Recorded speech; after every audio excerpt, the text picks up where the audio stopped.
Must have a gallon and a half in here. 40 ounces. All right.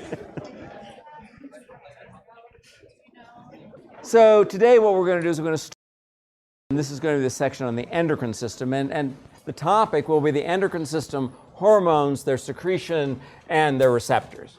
Now, one of the ideas that we'll try to drive home today here is that for a hormone to be effective, it must bind to a receptor, and that the receptor for that hormone must be specific. So there has to be a specific interaction between the hormone and its receptor, and so we'll spend some time talking about that.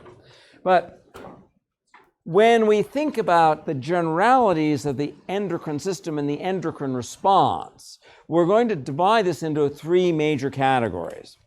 One is autocrine, the second is paracrine, and the third is endocrine. And we'll walk our way through these, but as the name implies, autocrine means that the very same cell that's releasing the hormone contains the receptors for that hormone, and the receptor hormone complex that's formed will affect that cell. So the same cell that's releasing the hormone responds. Paracrine means about or around. So in this case, the cells in the neighborhood will be releasing hormone, and a subset of those cells will contain a receptor, and it's the subset of cells containing the receptor that will respond. And finally, we'll talk about the concept of the endocrine response. In the case of the endocrine response, the hormone is released into the blood vascular compartment. So the hormone goes into the blood, and that hormone then can be carried off great distances to affect cells far away. Typically, when we talk about an endocrine response, this is what we're talking about. We're talking about a fairly small number of cells in one organ in one place or another, releasing a relatively small number of molecules. But when you have a few thousand cells, for example, trying to communicate with specific cells among the trillion or so cells in your body, there requires some really specific interactions between the hormone and the receptor. It requires specificity and it requires high affinity. We'll walk our way through this, but when we talk about the endocrine system, it's not unusual to be talking about hormone concentrations down 10 to the minus 9 to 10 to the minus 12 molar, nanomolar to picomolar, exquisitely low concentrations. To respond to those exquisitely low concentrations of hormone, we need receptors that are specific. Again, back to the idea for hormone to be effective, it needs to bind specifically to its receptor. Then we'll talk a little bit about the chemical signal. The chemical signal comes in a few major categories. The major category we're going to spend a lot of time on is one called the peptide or protein hormone. The peptide or protein hormone, because they're made of amino acids, they're simply amino acid sequences, sometimes as small as 10 to 12 amino acids, sometimes a full-size protein. But regardless, these are big molecules, they're proteins. Not only are they big, but they're charged. And so, because they're charged, they're going to be hydrophilic. And so now we have these large, charged and hydrophilic molecules that will go into solution in the plasma. But the problem is, even though they're water-soluble, they don't easily cross a phospholipid bilayer. So the phospholipid bilayer of a cell provides a formidable barrier preventing these large and charged hormones from entering. That's going to require a transmembrane protein receptor to bind to the hormone and communicate across the phospholipid bilayer through the receptor hormone complex. The next major group of hormones will be the so-called modified amino acids. There are only a few of these. The most important and the most frequent of the modified amino acids is going to be tyrosine. We'll see that tyrosine can be modified into two major hormone types. Tyrosine can be modified into thyroid hormone, and we'll talk about the structure of this a little bit. But one of the hallmarks of the thyroid hormone is by the time you modify the tyrosine and attach the iodines to it, it becomes hydrophobic. So now we have this difficulty of a hydrophobic hormone. The hydrophobic hormone is going to act differently from the hydrophilic ones.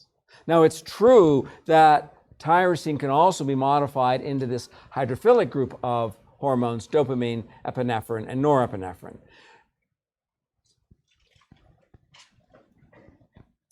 So epinephrine, norepinephrine, and dopamine are all hydrophilic hormones. We'll see later that they're also involved in the nervous system. They're neurotransmitters in the nervous system. But these, again, obey the rule of binding to a transmembrane protein and affecting the change inside the cell through communication across the phospholipid bilayer through a transmembrane protein. We'll see, in contrast, the hydrophobic thyroid hormone interacts with cells by crossing the phospholipid bilayer. Because it's hydrophobic, another way of saying that is it's lipophilic. So these uncharged hormones easily go into solution in the phospholipid bilayer, so easily pass from the outside of the cell to the inside of the cell, and they then, the hydrophobic hormones, will bind to receptors in the cytoplasm, or sometimes all the way into the nucleus. The other major amino acid derivative that's a hormone is tryptophan tryptophan is the amino acid, serotonin is the resulting hormone. We're not going to spend much time on this. If you get deep into the nervous system, you'll see that serotonin is a really important neurotransmitter in the central nervous system. If we talk a little bit about blood clotting, serotonin also comes up in its regulation of blood clotting. We're simply going to say here it's one of the modified amino acids. Perhaps one of the most important of the modified structures that we see are the steroid hormones. Whenever you see the term steroid hormone, the first thing that should come to mind is cholesterol. All of the steroid hormones are founded upon, built around a cholesterol molecule. They're all derivatives of cholesterol, whether they're the sex hormones such as testosterone and estradiol and progesterone, or whether they're the adrenocorticosteroids such as cortisol and cortisone, or whether they're vitamin D. They're all derived from steroids. They're all derived from cholesterol. And as such, the cholesterol is hydrophobic. So all of these steroid hormones have the hallmark of being hydrophobic. But as a hydrophobic hormone, they are lipophilic, so they can cross the phospholipid bilayer, find their way into the cell, and on the inside of the cell bind to cytoplasmic receptors. Then there are the modified fatty acids. We're just going to mention them here and leave them behind. You'll run into modified fatty acids in the form of prostaglandins when you come back around to describing the reproductive system at the end of the course, because prostaglandins are really, really important in parturition. So part of birth is using prostaglandins to stimulate uterine contractions. We're just going to leave these behind at this point. Then we'll finish the story here with the idea of the receptor hormone complex. And one of the important concepts of the receptor hormone complex is that it follows simple rules of chemistry. It's simply law of mass action. So we see that hormones plus receptors form a hormone receptor complex. But what's interesting about these hormones is that they are remarkably specific, that the receptors are remarkably specific for the hormone, so there needs to be a proper lock and key arrangement, a lock and key fit, and that provides specificity. But in addition to the specificity, many of these hormones will stick to the receptor for quite some time, so they're sticky, so that means they have a high affinity. And they need to have a high affinity and a high specificity because many of these hormones will be functioning in concentrations that are in the nanomolar to picomolar range. And we'll talk a little bit about that in terms of what this means for something known as the dissociation constant. Dissociation constant is simply a term that's defined as the concentration of hormone where half of the receptors are occupied. But let's begin here with the idea of types of endocrine interaction. Let me rephrase that. Let me rephrase this as types of hormone receptor interaction.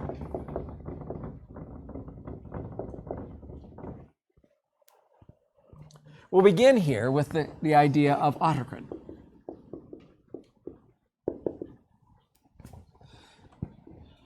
This box is meant to represent a cell.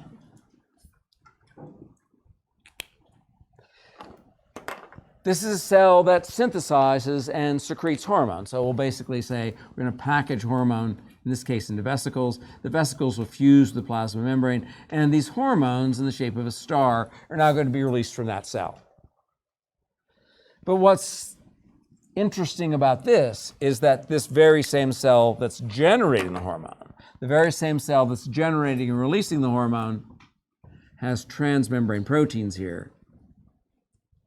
This is a hormone receptor.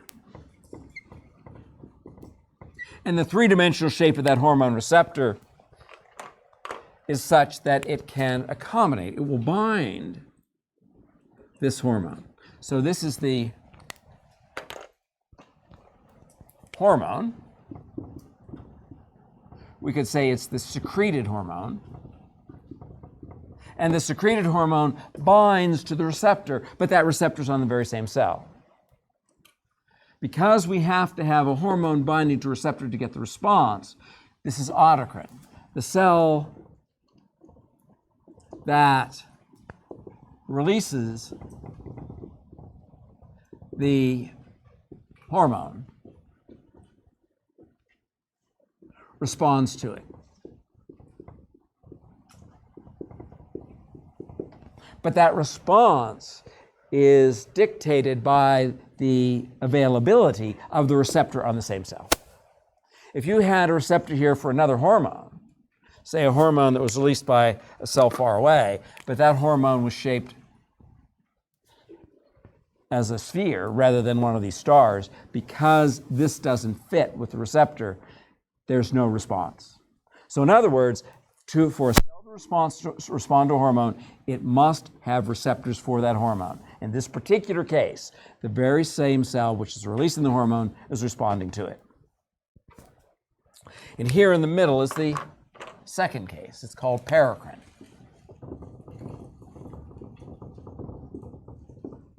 And in this case, we'll put in 3 example cells. The cell on the right here will be secreting hormone. This is hormone secretion.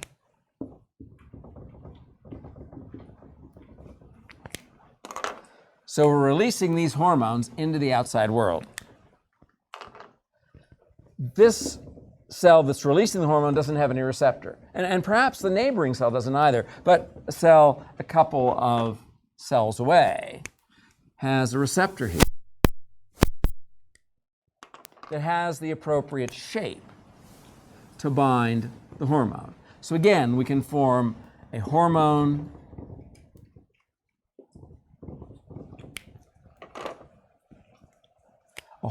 receptor complex.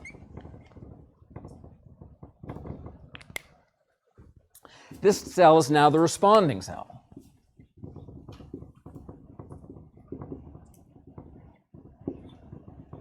And we can think of this cell as the signaling cell.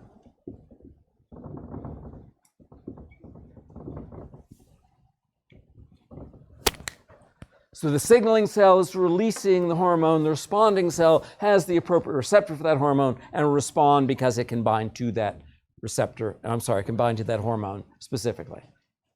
Then finally, and this is the one we normally think of when we talk about the endocrine system. Up here we have a signaling cell.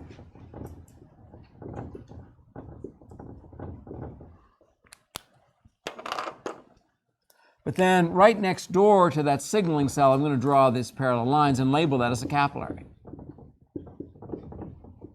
Probably should say it's a blood capillary. All capillaries will be lined with an endothelium, so these green ovals are meant to represent an endothelium. So this is the endothelium.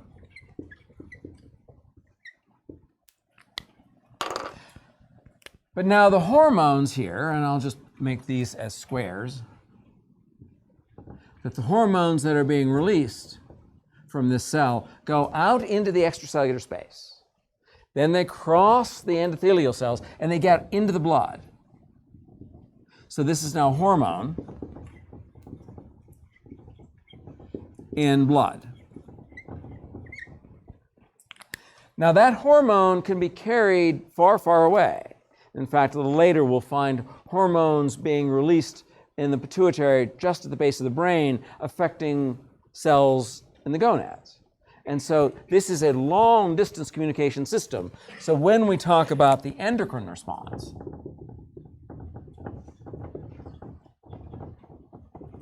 what we're really talking about is a long distance.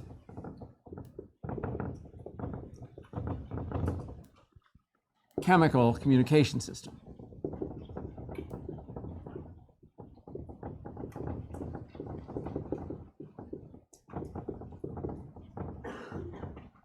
Now, of course, that pertains in all three cases. This is a chemical communication system. But in this case, the very cell that's releasing the chemical is responding to it. That's autocrine.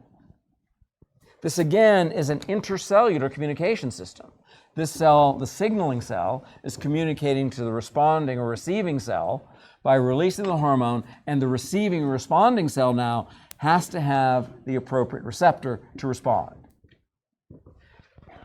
And then finally, we've just modified this paracrine story, so now that the responding cell is far, far away from the sending cell. The sending cell or signaling cell is releasing the hormone, and the responding cell can be far away, but as long as it has a receptor. But it must have a receptor to respond to that hormone. Without a receptor for the hormone, there is no response.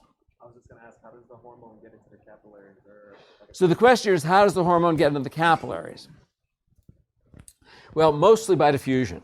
It will go out into the extracellular space and move across the endothelial cells simply by diffusion. We'll see it's more complicated for some molecules than others, because we're going to find that there are hydrophobic hormones that have to bind to a protein carrier, whereas the hydrophilic hormones can just go ahead and diffuse. Now, on the other panel, on this panel, I want to summarize what hormones do.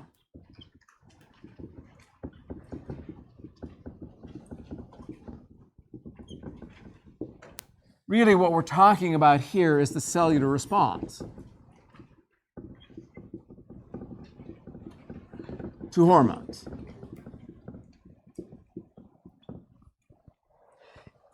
And we'll talk specifically about this list in various cell types as we move through this discussion and other parts of the course. But when we think about what hormones do, there are four major effects that hormones can have. Hormones can affect enzyme activity.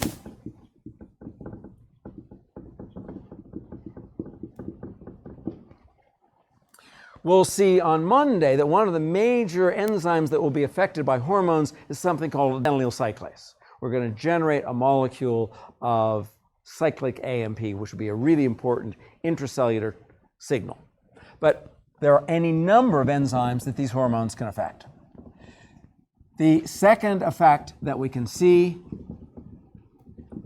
is they can affect the opening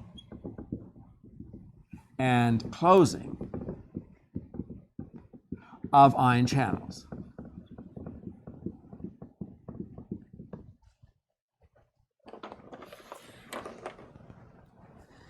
This idea is going to come to the fore when we talk about the nervous system, and also come to the fore when we talk about the cardiovascular system, because we're going to see that there are the catecholamines in the heart and acetylcholine in the heart that can regulate the opening and closing of ion channels. A third effect we can see,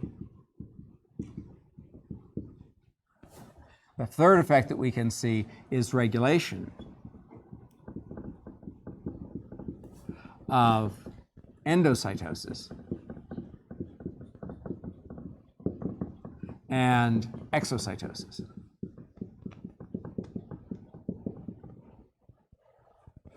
And then the fourth effect is on gene transcription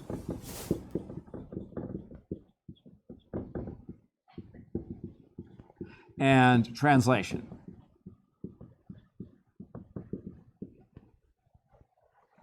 So if we do this briefly, I'm going to draw a box here, being the cell. And in this particular story, I'm going to use a transmembrane protein, but I could just as easily use a cytoplasmic protein. So that a hormone binds out here. So this forms the hormone receptor complex. The binding of the hormone to the receptor starts a cascade of events. We'll talk about the cascade a little bit later, but this cascade of events, it begins a cascade of events to affect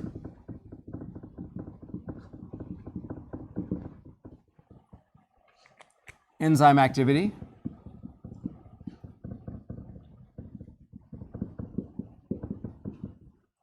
it can affect the opening and closing of channels.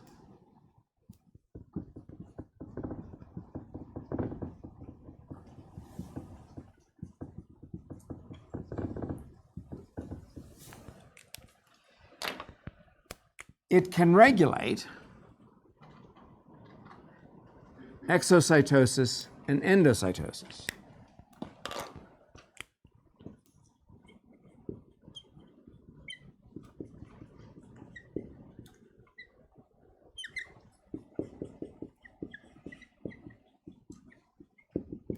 And finally, it can affect the nucleus.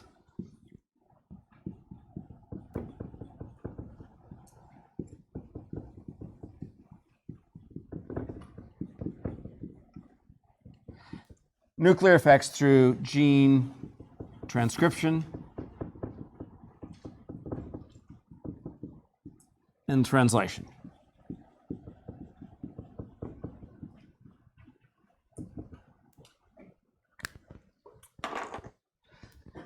So that's basically what hormones do.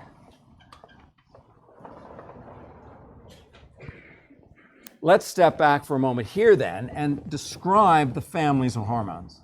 In a way, we can use this panel to say who are the hormones. And we'll find that they are divided into a relatively small number of families.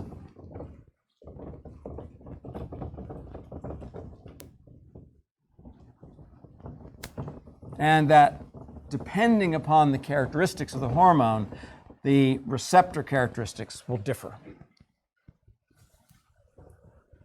So take this panel and describe it as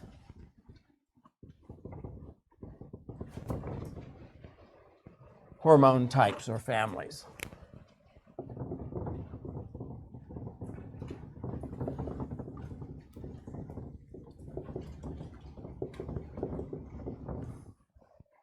The first type of hormone is going to be a peptide or protein hormone. The peptide or protein hormone, some of these peptide hormones are really quite small, no more than 10 or so amino acids. Some of them are full-fledged proteins. But regardless, whenever there's a peptide or protein hormone, the hallmark of these structures is that they are hydrophilic. Not only are they hydrophilic, but they're large. And if you put that into context of the phospholipid bilayer,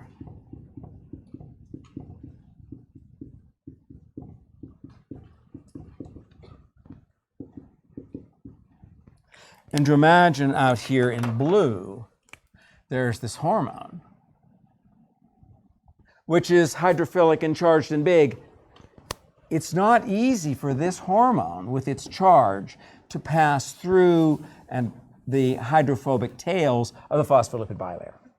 So effectively, these peptide hormones, because of their hydrophilicity and their large size, are excluded from moving across the phospholipid bilayer.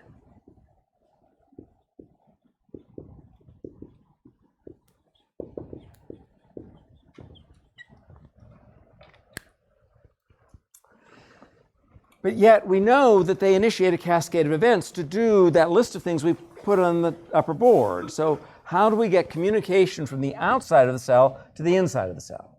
Well, in this case, we have a transmembrane protein. And I'll draw a particular kind in that we'll talk about more on Monday. But this is going to cross the membrane 7 times. This is said to be a G protein. The G protein coupled receptor.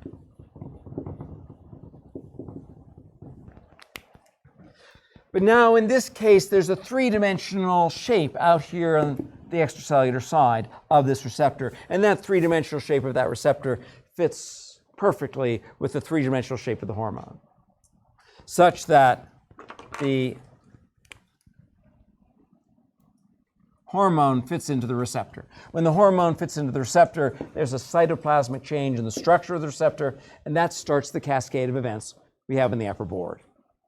So the long and the short of that is these hydrophilic protein or peptide hormones need to start the hormone response shown on the upper board by binding on the extracellular side of the cell membrane and communicating through the transmembrane protein to the inside of the cell. That's the form of communication we see here with the hydrophilic hormones. Well, let's over here describe a case of a modified tyrosine hormone. The modified tyrosine hormone is going to be thyroid hormone. And I'll never ask you to replicate the structure of thyroid hormone, but I think it's interesting to look at it because it can point out in this particular case that this is going to be hydrophobic. Now, interestingly enough, it starts out as a hydrophilic molecule. It starts out with a nitrogen here and a hydrogen, a carbon, a double bonded oxygen and a COOH. And then this carbon is linked to a carbon with 2 hydrogens, which is then linked to a ring structure with a hydroxyl down here. This is tyrosine. And tyrosine, because of the charge or polar nature of this hydroxyl, because of the hydrophilic or the polar oxygen and probably a negative charge on the carboxylic acid, along with the positive charge on the amine, it's pretty soluble. This is a highly soluble kind this is a highly soluble form of amino acid. This is the amino acid tyrosine.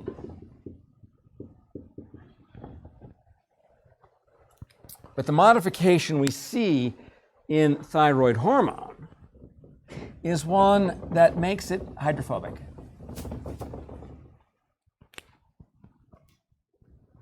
And it begins with the same structure: nitrogen, hydrogen, hydrogen, carbon, carboxylic acid, to a carbon, to the ring structure. Now this hydroxyl down here is modified so that now there's an oxygen, and it's now linked to another 6-member ring. Then the 6-member ring is modified in such a way that there are these iodines attached. This is said to be T4. There are other modifications where we take one of these off, and this becomes T3.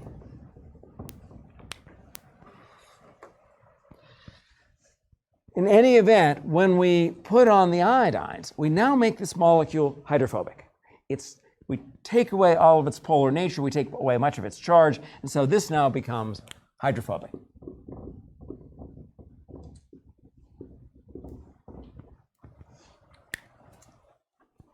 Now, if we imagine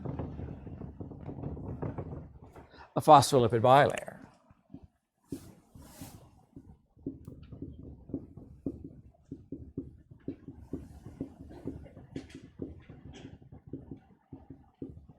Where this is outside and this is inside.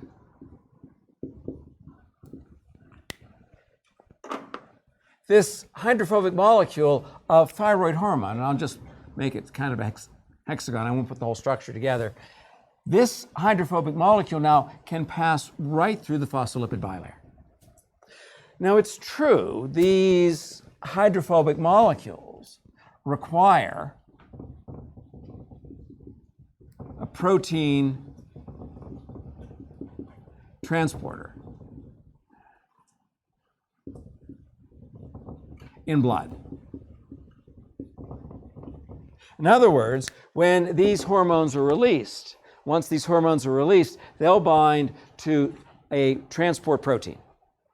Now, the binding between this hormone and the transport protein is not very tight, so it comes and goes and comes and goes. So you can imagine out here on the outside of the cell, this thyroid hormone is bound to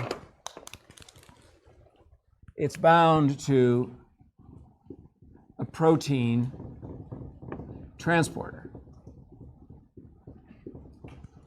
But since this is a loose affiliation between the two, when this hormone and its transporter gets close to the cell, then the hormone can move into the cell. But of course, for the hormone to be effective, there still needs to be inside the cell a hormone receptor.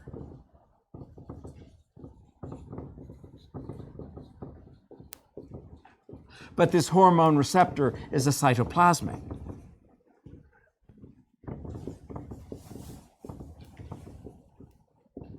Receptor. So the hydrophobic hormones have receptors in the cytoplasm, in some cases the nucleus, and that's because these hydrophobic or lipophilic hormones pass through the phospholipid bilayer, go into the cell, and find the receptors inside the cell. But the large hydrophilic hormones, because they're so big and so charged and can't get into the cytoplasm, they interact with the cell through these transmembrane proteins. And you had a question? Yes, sorry. Are this is tyrosine and then T14, are they both hydrophobic? Or is one hydrophobic? So this tyrosine molecule, as such, is hydrophilic. Okay. But once it's linked to this other six-member ring and no longer has the second of the backbones of the peptide, or the amino acid, I mean, then this becomes hydrophobic. Also, because once you start sharing the electrons with the iodides, it becomes hydrophobic. So, yes? The protein transporter floating around, or is it embedded in? The protein transporter is floating in the plasma. In fact, albumin is one of the major proteins to which it can bind. So it's not a very specific or tight binding. It just needs a carrier protein of some sort. Anything else? Let me change this also to say this is a carrier protein.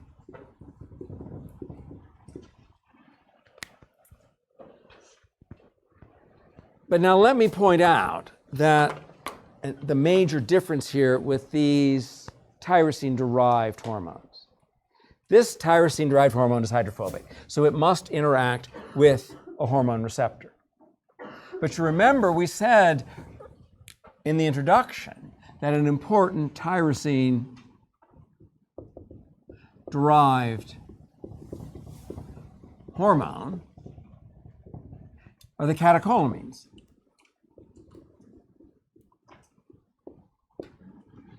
These catecholamines are hydrophilic. And they follow this classic pattern. In fact, as far as I know, they always bind to these 7-pass transmembrane proteins. They always bind to G-protein coupled receptors. But again, it follows the rule.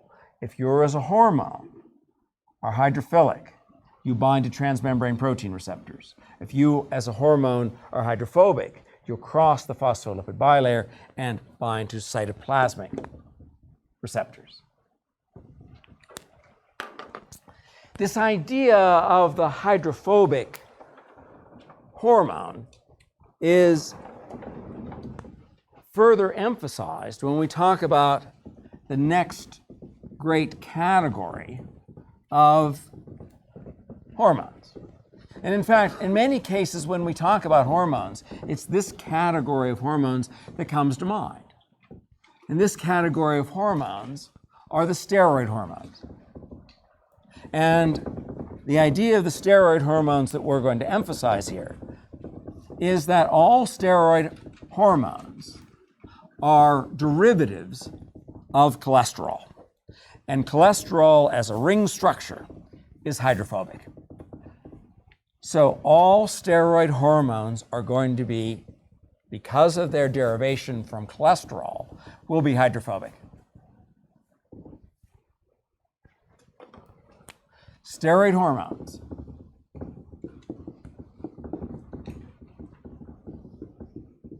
as derivatives of cholesterol.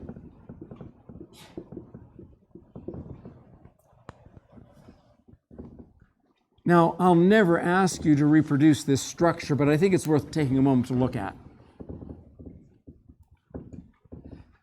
Cholesterol has this 6-member ring structure. And then out here is a 5-membered ring. And we label these as A, B, C, and D. Now I'll show you a picture in a moment, and these carbons all around the rings are heavily decorated with side branches and branches of long chain carbons. And in fact, the differences among all the steroid hormones reside in the differences in the side branches. But what I want you to recognize is whatever steroid hormone we're dealing with, it starts out as cholesterol.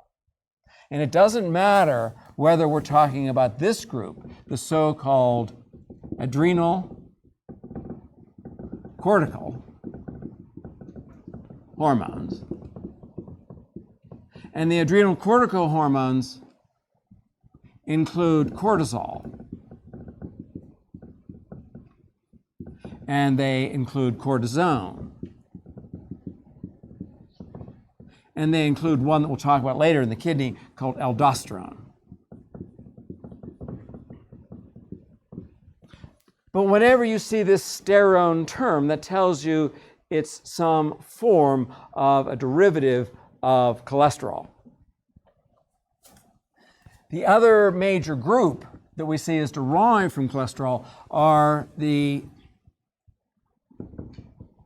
I'm going to call them sex hormones. But these are derived in the ovaries and testes. And these include testosterone.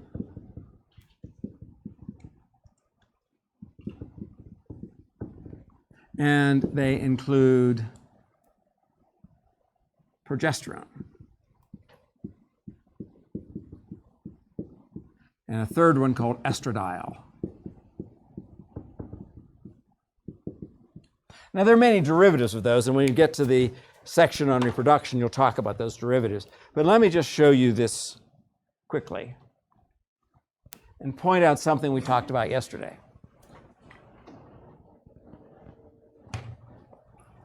So in the middle of this figure is the structure of cholesterol. That's the structure of cholesterol up here. This shows all the side groups on it as well, numbers all the carbons. So this is the beginning of cholesterol. And then we can modify this cholesterol using any number of enzymes. We can modify the cholesterol into the adrenal cortical hormones. This is cortisone and cortisol and aldosterone. And if you get down into the weeds of this, you really look at all those side groups, you'll see that each of those hormones is different one from another by changing just a handful of the side groups. So these are the adrenal cortical hormones. These are the ovarian and testicular hormones. There's progesterone, there's testosterone, there's estradiol. And again, if you go through this, you'll find there are fairly subtle changes to make these differences among the hormones. And again, when you get to the reproduction section, you'll talk about what enzymes change these and how they're different one from another. The one in here that I wanted to include is one we talked about yesterday. That's vitamin D. Vitamin D is a cholesterol-based hormone. And you'll notice here that there's the A ring, the C ring, and the D ring, but the B ring has been broken open. And in fact, that's the effect of ultraviolet light. Remember, we talked yesterday about ultraviolet light being required to make vitamin D in keratinocytes. So the ultraviolet light, the energy of the ultraviolet light is dissipated here in this B ring. When a photon of ultraviolet light strikes that B ring, the energy is dissipated and it breaks the ring. And that's the first step in generating vitamin D, is to break that B ring and start the process of adding some other side groups so that you make the calcium regulation hormone, calciferol. So any questions up to there?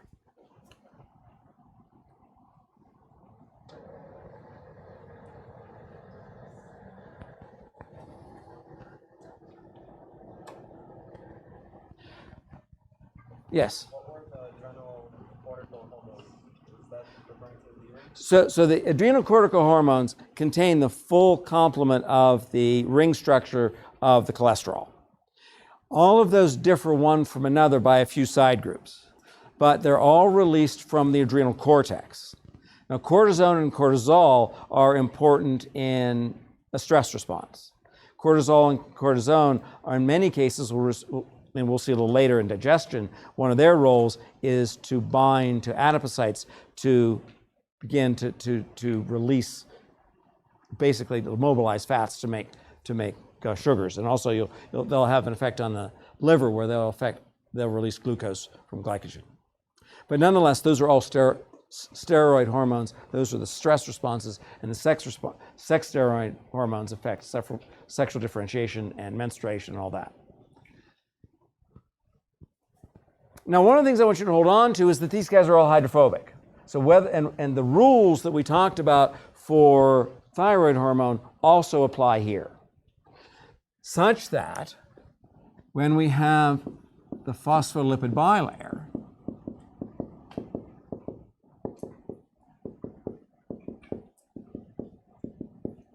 that also for the steroid hormones,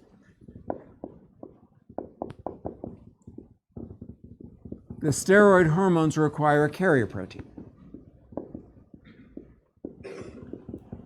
And just as we described for the thyroid hormone, the steroid hormones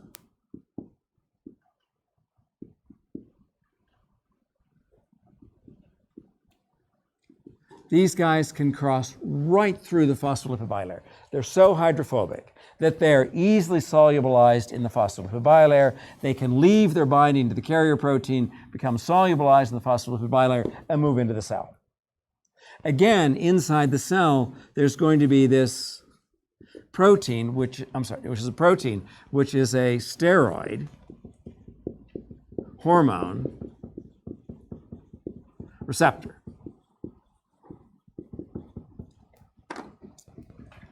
The steroid hormone receptors, like the thyroid hormone receptors, these characters become transcription factors.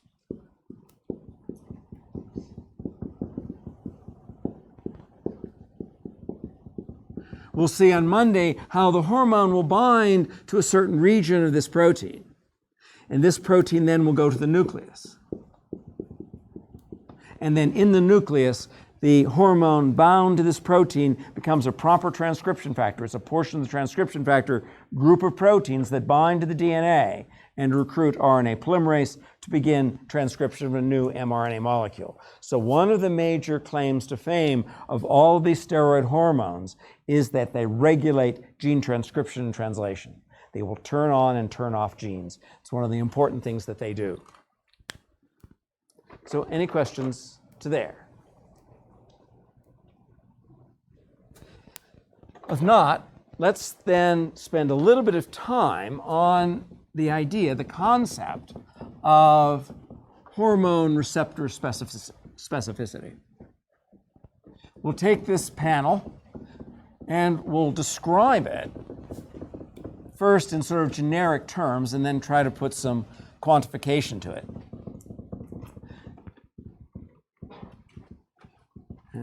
simply label this as hormone specificity and affinity.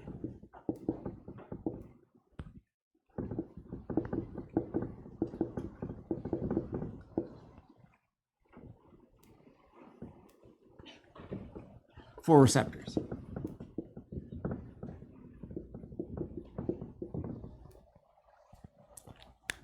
So let's imagine out here in blue, I have this squiggle. This is meant to be a protein. This could be a protein in the cytoplasm. It could be a protein. It could be part of the three-dimensional shape of the extracellular portion of a transmembrane protein. But regardless, it will have a certain shape. And it will have a binding pocket such that now we have a shape of a hormone.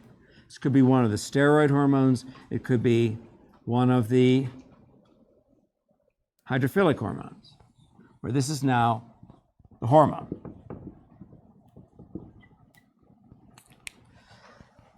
Remember that for the hormone to signal a cell to do something, it has to bind to a receptor.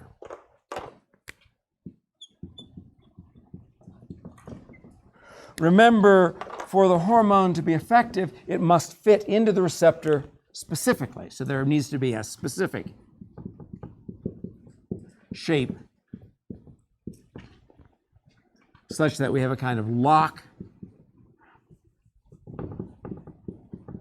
and key relationship.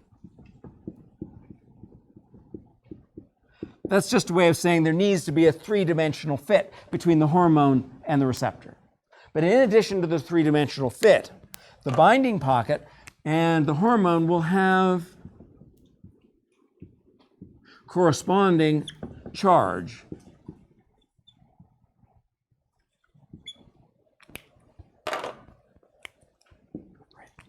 Charge interactions. This charge-charge interaction gives rise to affinity. This is said to be stickiness.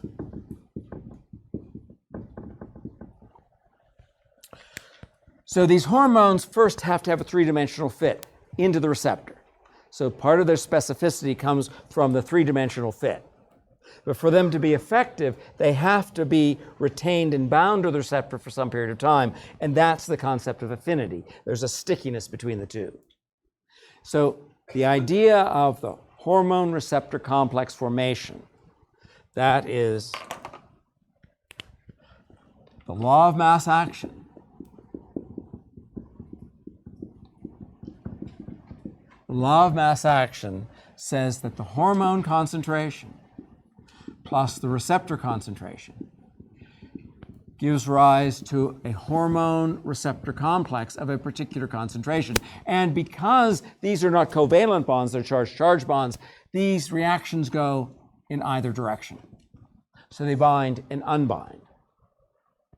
So in the last couple of minutes, let me define something known as dissociation constant. Dissociation constant is said to be the Kd, and the Kd is defined as the concentration of hormone, where half of the receptors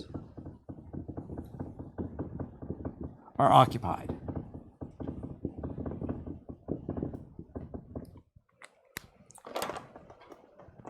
So let's imagine this blue box. Let's make it a purple box. So let's imagine this purple box. This is basically a cell. And on the cell, there are these four receptors. These four receptors are identical. And what we want to think about is this concept of the KD for the hormone. So we have 4 receptors. By definition, the KD is where half of the receptors are bound. Let's take a number. Let's say the KD is 10 to the minus 6th molar. That's micromolar. That means if we have micromolar hormone out here, how many of these 4 receptors will be bound? 2, exactly. So now let's take the case where we increase the concentration from 10 to the minus 6th. Now let's go 10 to the minus 3. That's millimolar. So we've increased the concentration of hormone by 1,000-fold. How many of these receptors are going to be occupied? Just about all of them. So I would suggest you stay for this because this will be on the exam. And so all of these will be bound. And then finally, let's say we have 10 to the minus 9. So we're at nanomolar. So we have 1,000-fold less hormone than we have the KD. How many of these receptors are going to be bound?